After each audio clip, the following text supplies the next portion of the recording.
Empreende 360, o podcast que fala sobre os bastidores do empreendedorismo. Eu sou a Rúbia. Eu sou o Lucas. E hoje temos uma convidada muito, né? Cada um que vem eu vou falando dos muitos.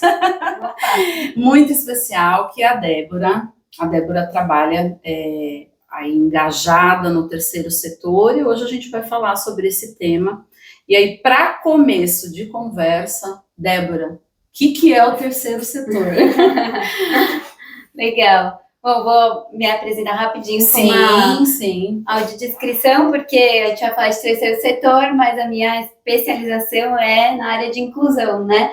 Então, sou uma mulher branca, de cabelos castanhos longos, abaixo do ombro, estou vestindo um vestido preto e ao meu fundo tem uma parede de vidro. Bom, falar do terceiro setor, primeiro o nome do podcast, né? Falar dos bastidores, já achei super legal, porque quando a gente fala de empreendedorismo, acho que pouca gente vincula terceiro setor a empreender. Exato. Né? Ou empreender, que a gente pode falar sobre isso também. Isso mesmo. Né? Então, por que chama terceiro setor, né? Então, o primeiro setor, ele é bem focado na parte das empresas, né? LTDA, as companhias, e a parte governamental, né? Desculpa, o primeiro setor é a parte governamental e indústrias, e o segundo setor é a parte de empresas, né? Então, por isso é chamado como uma terceira esfera do mercado, vamos dizer assim, né? E o que está incluso nesse terceiro setor? Quais são as entidades, enfim, né, que estão... Sim, basicamente são todas as associações, instituições não governamentais, as OSCs, né, OSCs, né, então tudo que é .org, sem fins lucrativos, é considerado terceiro setor. Ok. Né? Então é nessa âmbito, e aí tem algumas outras segmentações mais atuais, por exemplo, o setor 2,5, mas aí a gente vai falar já de modelos de negócio. Entendi. Né? O 2,5, ele mistura justo um pouco da iniciativa privada com esse cunho social. Entendi, né? Legal. E até uma coisa que outro dia eu estava comentando, né, sobre ONG, né, porque ONG, todo mundo fala ONG, mas ONG nem é um termo, né, oficial, certo? Não é uma coisa que você registra uma ONG. A ONG acabou virando o quê? Um apelido? Como é que funciona isso? É uma abreviação de organização não governamental, né? Então, é uma abreviação que virou apelido, mas ficou tão institucionalizado que acho que não se pensa mais no que significa. Ok. Né? Mas é isso. Tá bom. E, Débora, fala um pouquinho os desafios. Como que é, né, empreender no terceiro setor, né? Porque as pessoas às vezes acham que não precisa ter esse pensamento de empreendedor para ter uma associação, e na verdade acho que é onde mais precisa. Não é? Por conta dos desafios. Fala um pouquinho deles pra gente. Legal. O terceiro setor é fascinante, né? Porque ele traz um rol de oportunidades, assim, porque ele possibilita fazer muitas pontes, né? Com todas essas esferas que eu falei, a instituição pública, governo, federal, estadual, eu já atuei nessa área, né? Então, foi uma experiência muito legal e ver como essas parcerias público-privadas funcionam, porque tudo se trata de um benefício, né, a um bem maior, né? Então, o terceiro setor, ele vai estar vinculado a você mover uma causa, né? Então, a gente vai falar de N causas, animais, pobreza, inclusão de pessoas com deficiência, idosos e por aí afora, né? E daí você tem um propósito, né? Então, eu comecei atuando na área de publicidade e propaganda, fiquei 5 anos trabalhando em agência, e aí eu trabalhava na área de healthcare, que é a área mais farmacêutica e tudo, e mesmo assim, que era algo que tinha, assim, um cunho de fazer um bem, vamos dizer, ainda me faltava esse propósito. Foi isso que me moveu a entrar no terceiro setor.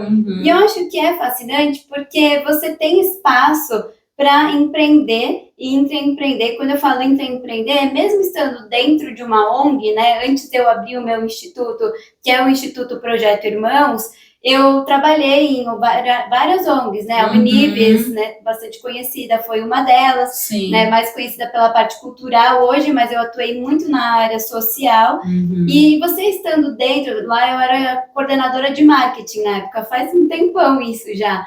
e mesmo assim eu podia empreender, ou seja, criar novas perspectivas, trazer um olhar mais inovador, trazer uma modernização. E a gente tem um grande desafio no terceiro setor, que é justamente o reconhecimento para além do bonitinho, né? Para além do ser legal e ajudando alguém, né? E qual que é o problema desse bonitinho, né? As empresas, as pessoas, muitas vezes não valorizam a importância desse trabalho. Então, tanto do lado de quem é o empreendedor, que existe muita dificuldade em cobrar pelo seu trabalho, né? Porque aí é uma questão de mindset mesmo, de você saber valorizar, né? E validar as suas horas investidas, porque o empreendedor social, ele investe muito em formação, né? De finanças, administração, gestão.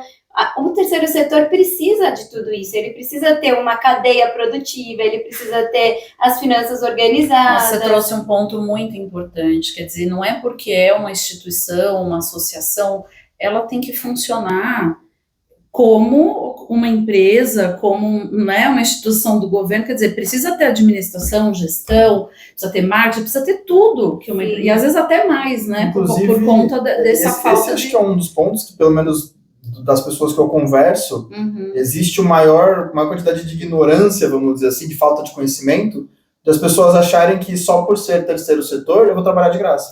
E não você fala, não vou trabalhar com o terceiro setor, porque você não vou ganhar nada. Não é isso, né? Não tem nada a ver. E é o que a Débora acabou de trazer, né? Essa questão de você também ser valorizado por ser um empreendedor social, mas é o seu trabalho, é o seu tempo, né? Então, eu acho que o objetivo maior de uma associação, enfim, é você trazer um benefício para a comunidade, mas as pessoas precisam pagar conta, precisam comer, precisam... Sim. Então, se você está trabalhando o dia inteiro nisso, todo dia, tem que haver, né, uma remuneração, porque senão faz como, né? Então, muito, muito importante esse ponto que você tocou. Sim, total. Então, esse é um desafio interno, vamos dizer assim, né, de quem presta o serviço, e também o desafio de ser reconhecido pelas empresas que investem no terceiro setor, né, porque existe muito uma questão de isenção, abatimento de imposto de renda, né, parte do imposto, quando você doa para causas específicas, para causas culturais, sociais, que são os projetos incentivados, cada um na sua área esportiva, né? Sim. Então, tem uma questão aí de troca, né, assim, e que para mim é famoso tá tudo bem, eu acho que fazendo bem, né, que mesmo que seja com essa intenção, né? Que tem, assim, você tá aí propagando também essa cultura de doação dentro da sua empresa, porque as empresas, elas são as maiores responsáveis por essa conscientização, né? A gente tem um termo bem conhecido já, que é o ESG, né, que trabalha a parte governamental, social e a parte toda de gestão e governança, e na parte social principalmente, tem toda essa responsabilidade de criar melhores empresas para o mundo e não do mundo. É verdade. Né? Então, esse lado de investir no terceiro setor é um desafio por conta disso. Além de doar, que mais as empresas, né, ou não só a empresa, aí a gente pode falar também de pessoa física. Sim. E aí a gente entra na cultura de doação, né, que o Brasil ainda está galgando, né, nessa cultura de doação, porque você, além de você fazer o bem para o próximo, é você propagar, né, o dar algo que você tem e não querer tudo para si, né? E, de novo, não é só no lado bonzinho, é você ampliar o seu potencial. O que você pode oferecer que vai te fazer melhor e vai escalar, né, como um ativo seu pessoal ou de quem convive com você, ou fazendo um paralelo da sua companhia. Sim, né? Sim. Então, eu acho fascinante, porque são muitos desafios com propósito, né? Então... uma coisa que eu acho interessante, assim, houve uma melhora, né? Como você falou, o Brasil ainda está patinando em algumas coisas e também evoluindo em outras, mas essa questão de a gente entender que o partilhar precisa fazer parte, né, do que a gente faz de uma empresa ou de uma pessoa, e que isso também traz um empreender, só que pensando em incentivar o outro, né? Então você traz ali melhores condições para o outro, para que ele também possa empreender, possa crescer, para que uma hora ele nem precise mais. Isso. Acho que esse é o objetivo final, né? De você poder ajudar a pessoa naquele momento, de dar uma oportunidade, sim, né? Para que ela possa depois, né, se virar. E a gente ouve muito, o mundo ideal é que a ONG nem existisse, né?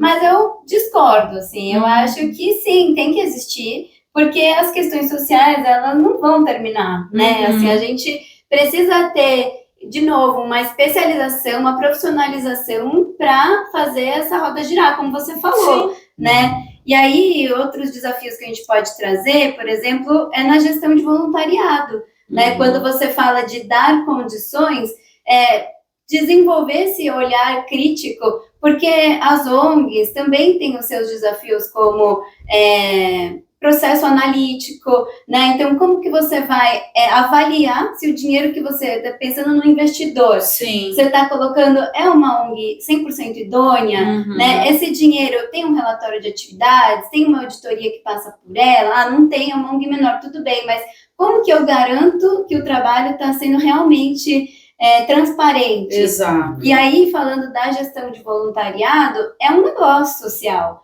né? Então, você precisa ter um programa de reconhecimento. Do voluntário também, exato, né? De horas. Quanto você converte em horas? Por exemplo, os conselheiros de uma ONG dedicam horas, e geralmente são conselheiros de grandes empresas. No Instituto Serendipidade, onde eu atuo hoje como gestora, né? Os conselheiros são CEOs, CFOs de grandes empresas. Então, as horas dedicadas deles são convertidas em ativos, né, para o Instituto, e a gente presta contas para uma auditoria, né, anual, né, em relação a isso. Né? Então, anual, bianual. Então, são formas de você gerir, né, que não é só ir lá fazer ação no seu sábado à tarde, tem também, e que é muito valioso, né, eu, do lado de ONG, oferecer oportunidades das grandes empresas que são nossas parceiras, passarem uma tarde com cães de assistência, fazendo pinturas, dançando com pessoas com deficiência, isso é super legal. Mas o que veio, qual é o propósito disso? Depois, como que a gente mensura? Se a gente faz um relatório, né? Tudo isso. Então, tem que ser bom para todo mundo, é uma cadeia. Exatamente. Né? Acho que isso é uma coisa interessante, né? O ser voluntário, eu acho que o importante é começar, né? Eu sempre, quando eu comecei, você quer fazer mais e a coisa vai aumentando. Mas é entender que é melhor você ser constante, nem que você vá 1 hora por semana, mas que esse lugar possa contar com você, porque isso é muito importante. Porque nada que a gente faz vai ser só naquele momento, né? Quem está sendo assistido, né? Quem está recebendo isso, precisa disso, né, ali por um período e às vezes até sempre, né, como você falou, trabalhar com pessoas com deficiência, né, ter esse olhar. Então acho que é importante também as pessoas terem esse compromisso, né, fazer com que isso faça parte, né, ali da rotina mesmo, né, nem que seja um pouco, mas que seja sempre. E o legal é você fazer algo que você não está acostumado, né? O que não é a sua especialização. Sair da caixinha. Você aprende, se doa, desafia. Aí tem muitas coisas que a gente pode falar. A parte de criar um estatuto, né? De entender. Porque tem aquela mística, né? Quem tem uma ONG pode ter lucro ou não, né? A gente já falou disso várias vezes. Sim. E assim, a gente chegou à conclusão que pode, né? Tem ali as suas regras.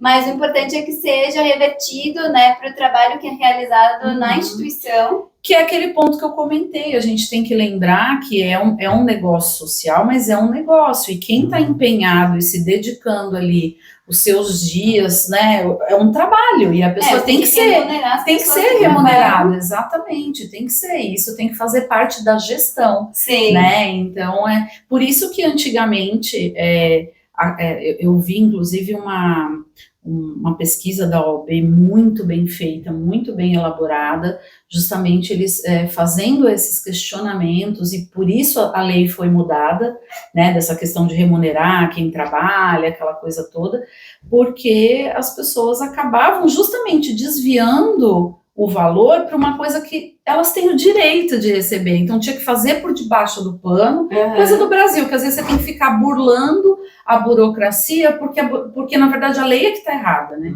Então, isso veio para mudar. Então, essa lei de poder ser remunerado e tudo mais, trouxe essa dignidade que as pessoas que trabalham merecem, né? Sim.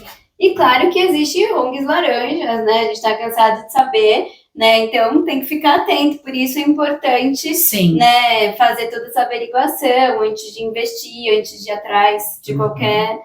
Mas é necessário, assim. E fala um pouquinho mais do seu projeto, Débora. Sim. Como é que foi empreender, né? Como é que tem sido, como que está evoluindo isso, os desafios e os aprendizados, né?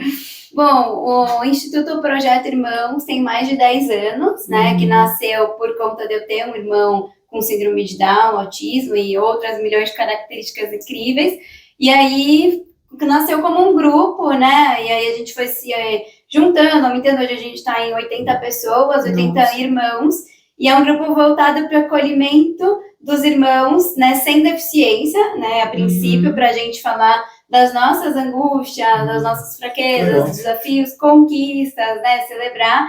E, claro, a gente envolve também os nossos irmãos, a rede familiar, e leva esse olhar de impacto social para as empresas também, e para outras instituições, escolas. Então, é uma forma transversal de levar a inclusão, só que sob a perspectiva do irmão. Sim, muito importante, do irmão, da família, sim, porque até eu sempre converso com a Débora sobre isso, às vezes a gente não tem a informação, a gente quer poder fazer alguma coisa, mas aí a gente não tem informação sobre a realidade, né, de quem vive, ainda mais esse dia a dia, e ela também não tem, ela tá ali inserida, então ela tem um irmão, e às vezes não tem com quem conversar, não tem com quem perguntar, com outras pessoas, então esse projeto de vocês é muito legal, porque vocês podem ter uma roda de conversa ali, uma conversa sincera e dizer, né, o dia a dia, dizer, pô, às vezes é difícil, né, não é fácil também, como você falou, comemorar as conquistas, a evolução e os relacionamentos. Sim, né? Exato, e é incrível como impacta,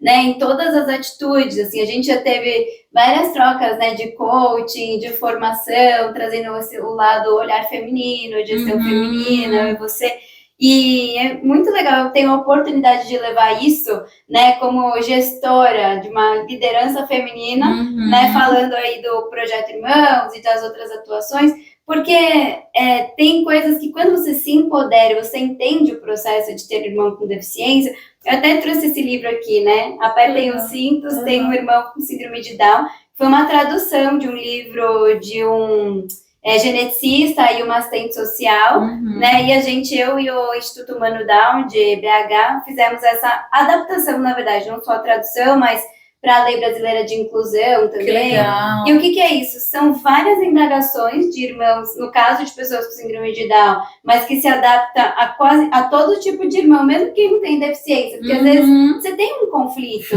né? Conflito de irmão. Exato, e coisas cabulosas. Às vezes você tem nojo, por exemplo, de um hábito do seu irmão. Quem que vai falar sobre isso? É verdade. Você tem raiva de alguma coisa que ele faz e é uma coisa que um simples diálogo ou até de forma lúdica você consegue resolver, enfim. E aí ele foi levantando esses pontos críticos, né, de forma anônima, colocou tudo numa caixa e foi criando os capítulos para discorrer sobre isso. E aí quando você se empodera dessas vulnerabilidades, você entende como que você pode mudar o seu rumo profissional. Por isso que eu falei do nosso coach, porque a gente falava muito disso, né? Então, tem irmãos que mudaram de profissão, depois que se identificaram, passaram por essa fotossíntese, assim, né? Mudaram de posição familiar, às vezes ocupavam o lugar do pai e era irmã. Sim, entendi, é sabe? isso mesmo, é isso então, mesmo. assim, é muito transformador, sabe? Então, não é uma coisa assim... voltada exclusivamente para um universo de quem tem irmãos de pessoa com deficiência, né? É porque é relacionamento, independente, né, das características ali de cada um, a gente tem as nossas rusgas, né, como você falou, e os aprendizados também, então é sempre legal. Bom, eu sou muito a favor de conhecimentos diversos, de coisas, né, que vem, que isso nos constrói, né, isso vai nos completando. Muito isso legal. É legal, estava ouvindo, até indico vocês conhecerem o Instituto MOL, né, do Rodrigo Piponzi, que fala muito sobre a filantropia, né, e a cultura de doação, e ele fala isso, né, a gente é tão multi, né, e a doação, ela é um poliativo, e não é só um poliativo na questão financeira, mas é de tempo, espiritual, de questões religiosas, né, e se você se identifica com tantos chapéus, como que as pessoas vão te identificar? Isso é uma questão, né, assim, como que eu vou me posicionar, como que eu quero ser vista, mas me deu uma calma, assim, escutando ele falando, porque não precisa ter um lugar, né, e aí ele sugere, assim, como dica, você criar o seu propósito, né, então o meu propósito que é potencializar a inclusão através da arte, da dança e do movimento. Esse é o meu propósito. Sim. O dele tem a ver com a filantropia. Então, dentro desse universo, você tem aí milhões de coisas, né? Então, quando você fala isso de vários chapéus, eu achei isso muito interessante. Legal. Débora, e para quem está pensando, né, em empreender, ou abrir uma associação, enfim, ou tem esse desejo no coração de ajudar, né, de poder fazer mais, de poder, enfim, colaborar e apoiar, o que você poderia dar de orientação, os seus aprendizados aí para falar, gente, começa assim, né, o que você já poderia trazer clareza mesmo, para evitar erros até que, de repente, você acabou cometendo, que a gente sempre comete, né? Eu acho que é a nossa responsabilidade passar para frente o que deu certo. É verdade. Bom, começa com um chá de camomila e um café também, né, para dar uma equilibrada. Mas o equilíbrio realmente é bem importante, porque, como a gente falou, é um universo desafiador, né? Mas é importante pegar um estatuto social, né, e de referência, né? Até a gente pode ajudar o Instituto Serendipidade, enfim, tem outras instituições, consultorias, então ir atrás de empresas especializadas no terceiro setor, seja consultoria, auditoria, área financeira, tudo que vai envolver montar uma instituição, de preferência que já tenha esse nicho, já seja desse segmento. Né? Isso... Então, começar mesmo entendendo o que precisa, entendendo a parte de lei, de como fazer. Acho que assim, o V0 é você ter um mínimo planejamento, né, de marketing daqueles 5W, 2H, né, que é o como, onde, porquê, quem, né, então isso é o principal, você faz em uma página bem simples para fazer fácil, para você ter claro qual é o foco de atuação. Beleza, tá claro? Vai mudar muitas vezes, mas precisa ter esse ponto de partida. E daí sim você começa você pega um estatuto e vê se você vai querer realmente ser uma instituição, tem que ter um número X de conselheiros, tem que fazer assembleias, tem que fazer reuniões ordinárias, extraordinárias, né? Então, é legal pegar um estatuto já existente e conhecer um pouco Rede Filantropia, Movimento por uma Cultura de Doação, Instituto FI, começar a se associar, não digo ser sócio, mas colocar ali no seu feed para receber várias você conhecer, saber como que elas atuam, sobre o universo, né? Sim. E aí se informar também sobre essa questão legal, tributária, né, que tem que saber, não tem jeito, né, tem isenção de impostos. Por exemplo, recebi uma doação de 50 mil, nossa, que maravilha, tudo bem, mas vai ter ali um imposto, que é o ITCMD, que vai ser descontado, né? Então, assim, tem essas questões que é importante saber e cada vez vai aparecer mais, né? Então, a gente está justamente no momento de criação de uma nova ONG, que é parceira do Projeto Irmãos, que é a Impulso, né? Então, a gente está estudando qual é o modelo de negócio que a gente vai seguir. Legal. Né? Vai ser uma OSC, vai ser um negócio 2,5, o que a gente vai adotar? Provavelmente vai ser uma ONG. Então, a gente fez uma reunião com uma advogada especializada no terceiro setor. É isso, né? Então, começar a conversar com pessoas da área é super importante. E lembrar que, assim, mesmo que a sua intenção seja, né, e o objetivo, ajudar e tal, tem que lembrar que todo o processo tem que ser construído e pensado como um negócio, porque né? É um negócio social, mas é um negócio. Então, sempre que a gente fala aqui sobre empreender, a gente fala dessa questão, né, como você trouxe ali dos bastidores, é isso. Tem a parte chata, vamos dizer assim, que é a parte de você sentar, de você entender os problemas, entender as dificuldades que virão e pensar nas soluções, né? E é legal você ter algumas pessoas-chave, né? Então, quem vai ser a pessoa estratégica de comunicação, que pode ser duas ou a mesma pessoa, uma pessoa do financeiro, essa pessoa é muito importante, né? Ter esse olhar, ter uma gestão ali para você pagar os funcionários, né? ONG pode ter funcionários PJ, tem gente que não sabe disso, né? Então, aí vai depender também, já entrando na parte de certificações, né? Se você vai querer adquirir, por exemplo, vou fazer parte do CMDCA, que é uma certificação para assistência social. Aí não pode ter PJ, mas aí para uma ONG de maior porte, se vai fazer assistência social ou não. Mas, enfim, definir uma pessoa para o financeiro, uma para o estratégico, marketing, comunicação, isso é muito importante, né? Ter esses pilares. E quem vão ser os seus sócios, né? Como que você vai estruturar esse time de confiança. E a gente também falou disso outro dia, ter contratos, né? Por mais confiabilidade que se tenha, geralmente as ONGs nascem ou de origem familiar, ou de grandes amigos de escola e tudo. Mesmo assim, faz o contrato, né? Tem um estatuto já, no estatuto tá ali para isso, né? Você tá vinculado, mas sempre tem acordos, né? Inclusive tem um contrato específico de acordo entre sócios ou parceiros, seja lá o que for, é muito importante ter.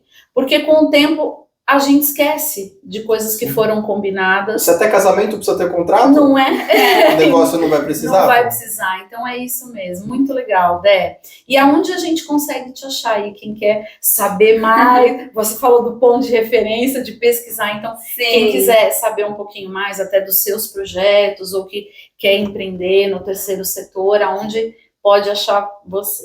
Sim. Bom, o Instagram do Projeto Irmãos é Projeto Irmãos 2018, né? @Projeto Irmãos. Eu recomendo mais o Instagram do que o site, onde eu posto mais coisas. O meu pessoal é Débora Gold. Lá tem a parte também de cultura, que eu também atuo bastante nessa área da cultura, da dança, né? Tem outra sinergia com você. E pode também procurar no Instituto Serendipidade, que é uma referência, principalmente para essa área de inclusão. Legal. Né? Então, e aí a gente vai deixar, então, todas essas referências também na descrição do vídeo. Legal. Muito obrigado. E já fica o convite para voltar para falar desse novo projeto aí que eu já achei muito legal. O nome Impulso, adorei. Obrigada, obrigada a vocês, prazer.